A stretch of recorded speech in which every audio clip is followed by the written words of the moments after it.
कुछ कहानियां अपने अंदर बड़े कड़वे सच छुपाए होती हैं कि इंसान जिनको ना निगल सकता है और ना उगल सकता है। इंसान का रिश्तों से भरम जब टूटता है तो वो कहीं का नहीं रहता। सालों मैंने अपने अंदर अपनी ये कड़वी कहानी छुपाए रखी है, मगर आज आपको सुनाने जा रहा हूँ। मेरे वालिद साहब गांव के जागीरदार थे। पुश्तों से हमारा असर रसूख गांव में चलता आ रहा था। गांव में हमारी एक बहुत बड़ी हवेली थी। हम 2 भाई थे। मेरा दूसरा भाई मुझसे 10 साल छोटा था। मैं 17 साल का था और मेरा भाई वकास तब 7 साल का था जब वालिद साहब की अचानक हार्ट अटैक से वफात हो गई।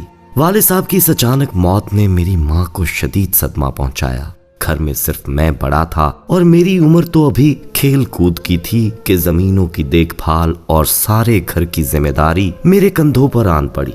मैंने अपने छोटे भाई को बाप की तरह परवान चढ़ाया, मगर बेजा लाड प्यार ने उसको बिगाड़ कर रख दिया। गलत लड़कों के साथ उठना बैठना, आए दिन गांव की किसी लड़की को छेड़ने की शिकायत मिलती रहती। मैंने कभी उस पर सख्ती नहीं की थी। माँ तक उसकी कोई ऐसी शिकायत नहीं पहुंचने देता था कि माँ परेशान ना हो जाए। भाई पर थोड़ा बहुत गुस्सा करता, फिर प्यार से समझाता। वो वक्ती बात को समझता, मुझसे लाड करता, फिर बात सुना जाता और बात आई गई हो जाती।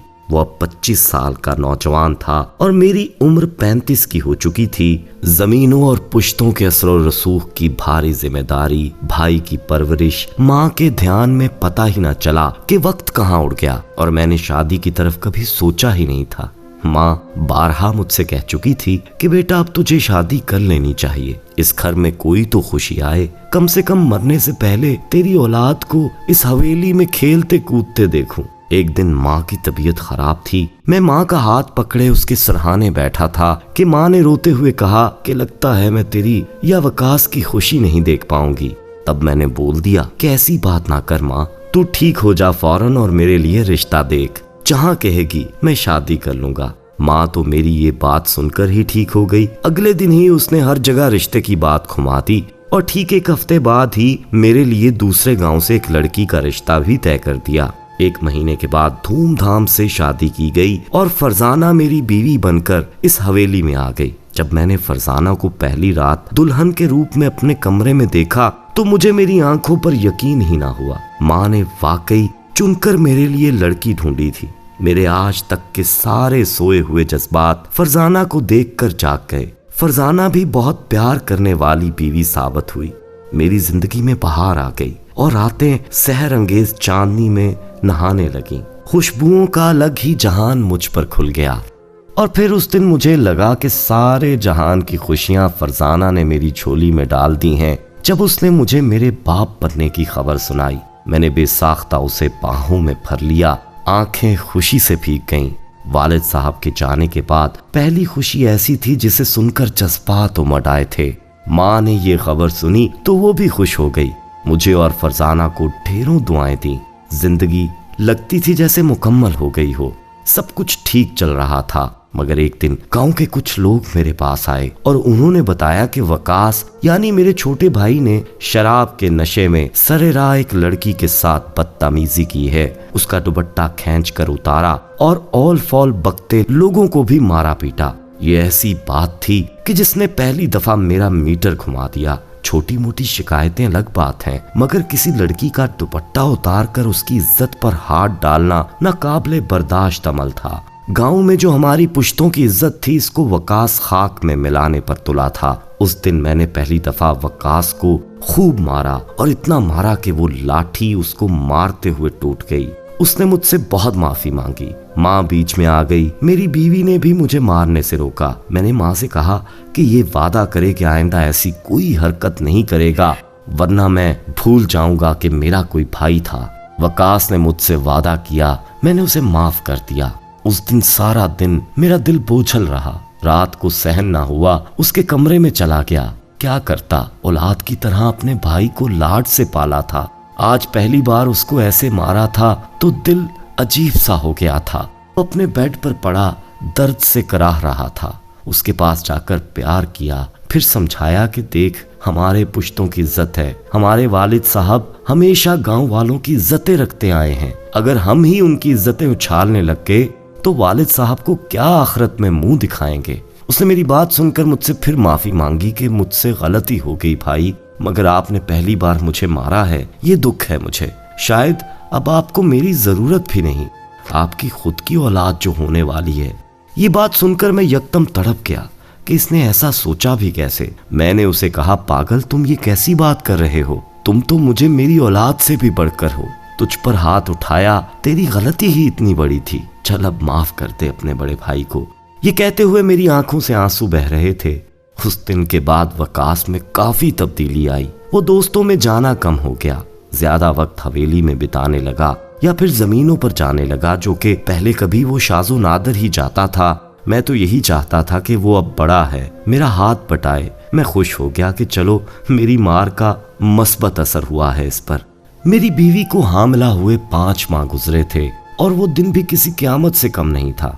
उसकी तबीयत यकदम खराब हुई। मैं शहर गया हुआ था और वापस आ रहा था जब फरजाना की तबीयत खराब होने की खबर मुझे मिली। माँ और वकास उसे करीबी अस्पताल ले गए हुए थे। मैं सीधा अस्पताल पहुंचा तो मालूम हुआ कि बच्चा पेट में ही मर गया, जिसके बायस डॉक्टर्स को फौरी ऑपरेट करना पड़ा। फरजाना की जान भी मुश्किल से बचाई। ये सुनकर दिल खून के आंसू रो रहा था, मगर मैंने खुद को कमजोर नहीं पड़ने दिया और फरजाना को और अम्मी को तसल्ली दी कि जो अल्लाह का हुक्म है, जब वो चाहेगा तब और औलाद की खुशी दे देगा। यही बहुत है कि फरजाना की जिंदगी बच गई। मगर मैं जानता था कि बज़ाहिर अम्मा भी हौसले में हैं, मगर उनको शदीद दुख पहुंचा है। फरजाना भी बुझी बुझी सी रहने लगी। बहरहाल कुछ दिन के बाद सब नॉर्मल होता गया और अल्लाह ने फरजाना की कुछ माह के बाद फिर गोद हरी कर दी। मेरी माँ ने इस बार खूब सदके खैरात किए। मुझे याद है 7वां महीना था मेरी बीवी को। मुझे फिर शहर काम से जाना पड़ा और वापसी पर वही हुआ जो पहले हो चुका था। फरजाना की तबीयत फिर खराब हो गई और बच्चा पेट में ही मर गया। फरजाना मुश्किल से बची। दूसरी बार ऐसा ही होना मेरे लिए क्या, सबके लिए अजीब बात थी। डॉक्टर्स को भी समझ नहीं आ पाई कि सब कुछ नॉर्मल है हर तरह से, मगर बच्चे का ऐसे पेट में मर जाना समझ से बाहर है। क्योंकि फरजाना की सेहत में भी कोई ऐसा मसला नहीं था, कोई बीमारी नहीं। ब्लड प्रेशर और HP सब नॉर्मल है, सेहतमंदी है। फिर ये मसला क्या है? इस दूसरी बार के वाक़े के बाद तो जैसे घर से खुशियां ही रूठ गईं। और फिर यही नहीं, फरजाना तीसरी बार हामला हुई तो कुछ माह बाद फिर से ऐसा ही हुआ। अब तो मेरी माँ ने साफ कहा कि मुझे लगता है ये लड़की ही मनहूस है, इसके साथ ही मसला है, ये तुझे वारिस नहीं दे सकती, इसको छोड़ दे और दूसरी शादी का सोच। मैंने कहा, माँ क्या पता मेरी किस्मत में ही औलाद ना लिखी हो, तुम इसमें फरजाना को दोष क्यों देती हो? फिर एक रात फरजाना ने मुझसे अजीब बात कह दी, जिससे मुझे शदीद गुस्सा आ गया। कहने लगी कि जब आप शहर जाते हैं तभी ऐसा क्यों होता है? मुझे एक शक है, बुरा मत मानिएगा, मुझे वकास की नीयत कुछ ठीक नहीं लगती। आपकी गैर मौजूदगी में मुझे महसूस होता है कि वो आधी रात को मेरे कमरे में आता है। अभी उसने इतना ही बोला था कि मैंने एक सन्नाटेदार थप्पड़ उसको रसीद किया और कहा, बदसात, तू मेरे बेटे जैसे भाई पर इतना गंदा इल्जाम लगा रही है, तेरी हिम्मत भी कैसे हुई? ठीक कह रही थी अम्मी कि तू ही ठीक नहीं, जा चली जा यहाँ से। मैं सब बर्दाश्त कर सकता हूँ मगर अपने भाई पर इतना गंदा इल्जाम नहीं बर्दाश्त कर सकता। तुझे छोड़कर मैं दूसरी शादी कर लूँ ये बेहतर है, कम से कम वो मुझे एक वारिस तो दे सकेगी। मेरी बात सुनकर वो मेरे पैरों पर गिरकर माफी मांगती रही और मैंने उसकी एक ना सुनी। उस दिन के बाद मैंने अपना कमरा अलग कर लिया और उसको बुलाना भी छोड़ दिया। एक दिन वो रात को मेरे कमरे में आकर रो रो कर माफी मांगने लगी। मैंने साफ बोल दिया कि मैं तुझे तलाक देने वाला हूँ, तो अपने घर वापस चली जाओ तो बेहतर है। वो मेरे पैरों में गिरकर रोते हुए कहने लगी कि ये जुल्म मुझ पर मत करें, आपने दूसरी शादी करनी है, मैं अपने हाथों से आपकी दुल्हन ले आऊंगी, मगर मुझे तलाक नहीं दें। तब मैंने भी गुस्से में बोल दिया उसे, तो ठीक है, जाओ मेरे लिए लड़की ढूंढो, तुम्हारी यही सजा है। दूसरी तरफ एक दिन वकास के कमरे से मुझे शराब की बोतलें मिली। मैंने उस पर गुस्सा किया तो वो कस्में उठाने लगा कि ये तो पहले की हैं और उसने उसके उस वादे के बाद कभी शराब को हाथ भी नहीं लगाया। मैंने फिर उस पर यकीन कर लिया और बात आई गई हो गई। मैंने अम्मी से कहा कि मेरे ख्याल से वकास की भी शादी कर देनी चाहिए ताकि ये भी अपनी जिम्मेदारी उठाए। अम्मी ने भी कहा कि ये बेहतर है, मगर वकास की गलत सोसाइटी की धूम गांव भर में थी। जो भी रिश्ता ढूंढते वो जब गांव से पता करते तो बहाने से इनकार कर देते थे। वकास का तो रिश्ता हम अभी नहीं ढूंढ पाए थे कि मेरी बीवी ने सच में मेरा रिश्ता ढूंढ लिया और अपनी ही खालाजाद बहन से मेरे रिश्ते की बात चलाई और उसे मेरी दुल्हन बनाकर अपनी बात निभा दी। जरीना मेरी पहली बीवी की खालाजाद बहन थी, खूबसूरत थी, जवान थी, शादी हो गई। फरजाना वाकई शायद मुझसे सच्ची मोहब्बत करती थी, वरना कौन बीवी अपने शौहर की अपने हाथों दुल्हन लाती है। कुछ अरसे के बाद जरीना की गोद भी हरी हो गई और खुशियों की उम्मीद फिर से लग गई। सब खुश थे, फरजाना भी, मगर अभी तक मैं फरजाना की बात को भुला ना सका था और इसलिए उससे दिल में दूरी खत्म ना हो पाई थी। हालांकि फरजाना से मुझे प्यार था। बहरहाल वो जरीना का 5वां महीना होगा जब मुझे शहर जाना था। मैं शाम को शहर के लिए निकला, मगर मेरे ड्राइवर की यकदम तबीयत बिगड़ गई। शहर जाना कैंसिल किया, उसे अस्पताल ले जाकर दाखिल करवाया और आधी रात हो चुकी थी कि मैं घर वापस लौट आया। घर वाले सब सो रहे थे। मैं भी चुपके से जरीना के कमरे की तरफ चल पड़ा, मगर जैसे ही मैंने दरवाजा खोला तो मेरे ऊपर आसमान ही जैसे आन गिरा हो। अंदर का मंजर मेरे औसान खता करने को काफी था। जरीना बेड पर नीम बराहना थी और वकास उसके साथ नाजेबा हरकत कर रहा था। वकास इस कदर मगन जरीना के सीने पर झुका हुआ था कि उसको मेरे आने की आहट तक सुनाई न दी। मेरे जहन पर तो जैसे सन्नाटा तारी हो गया। कुछ पल तो मुझे ये सब समझने में लगा और मुझे लगा कि जरीना इस कदर बदचलन है कि मेरे भाई को वरगला चुकी है। मैंने फैसला कर लिया कि आज दोनों को ही जिंदा नहीं छोड़ूंगा।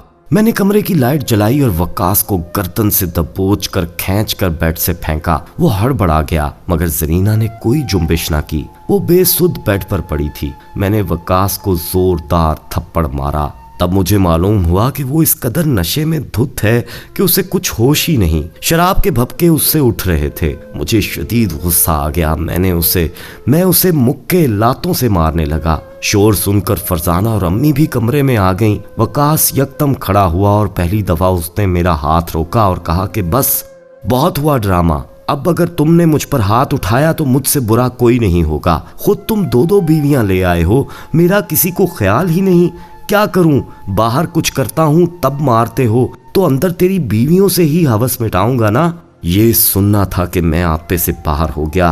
बेटे की तरह पाला था वकास को मैंने, और आज वो मुझ पर ही चिल्ला रहा था। इससे पहले कि मैं एक और थप्पड़ उसके रसीद करता, उसने पास पड़ी फ्रूट काटने वाली छुरी उठा ली और मेरे पेट में घोंप दी। मेरी माँ ये सब ना देख सकी और वो जमीन पर गिरकर बेहोश हो गई। वकास अपनी ही इस हरकत से एकदम डर गया और वहां से फौरन भाग गया। फरजाना ने फौरी मुलाजमों को जगाया और अस्पताल सबको लेकर भागी। जरीना बेहोश थी, उसे भी अस्पताल ले जाया गया। वकास ने वो छुरी मेरे पेट में नहीं बल्कि मेरी रूह में मारी थी। मेरे भरम मेरे मान को चीरा था। मेरा वजूद तो कुछ दिन बाद ठीक हो गया। जख्म इतना गहरा नहीं था, मगर मेरी रूह के जख्म कैसे भरते। फरजाना की बात काश मैंने तभी सुन ली होती। बाद में मालूम हुआ कि वकास कोई बेहोशी की दवा किसी चीज में मिलाकर मेरी बीवियों से अपनी हवस पूरी करता था। उस दवा के जहर से मेरे बच्चे बीवी के पेट में मर जाते थे। ये बात तब खुली जब जरीना का बच्चा भी पेट में नहीं बच पाया। सालों गुजर गए। उसके बाद वकास का कोई अता पता नहीं चल सका। वो कहाँ गया? शायद शर्मिंदगी ने कभी उसको वापस नहीं आने दिया। फिर कुछ दिन पहले की बात है, घर पर पुलिस आई। उन्होंने बताया कि वकास पुलिस मुकाबले में मारा गया है। उस पर कई डकैतियों के पर्चे थे। पुलिस मुकाबले में मरने के बाद उसकी जेब से एक खत मिला जिस पर आपका एड्रेस था, और शायद ये खत वो पोस्ट ना कर सका। बहती हुई आंखों से वो खत खोला तो लिखा था, भाईजान, मैं जिस दलदल में धंस गया हूँ शायद उसका कसूरवार मैं खुद हूँ। बाप जैसे भाई और माँ जैसी भाभियों की असमतें पामाल की और आपकी औलाद का कातिल भी मैं हूँ। आपका दिल बड़ा है, शायद आप फिर भी कभी माफ कर दें, मगर मैं खुद को माफ नहीं कर सकता, ना ही कभी कर पाऊंगा, और ना ही मैं आपसे माफी मांगने के भी काबिल हूँ। बस आपसे इतनी गुजारिश है कि माँ को मेरा मरा हुआ चेहरा ना दिखाना, कि वो भी शर्मिंदा ना हो कि मुझ जैसे बेटे ने उनकी कोख से जन्म लिया था। बस इतनी सी गुजारिश है, हो सके तो ये पूरी कर देना। आपका गुनहगार, आपका कमसर्फ भाई वकास। प्यारे दोस्तों, ये थी आज की कहानी। अगर पसंद आई हो तो कमेंट में अपनी राय दीजिएगा। मीम नून हमारा चैनल है, इसको सब्सक्राइब करते हुए बेल आइकन को क्लिक कर दीजिएगा ताकि इसी तरह की मजीद दिलचस्प कहानियां आप सुन सकें। अपना ख्याल रखिएगा। अल्लाह निगहबान।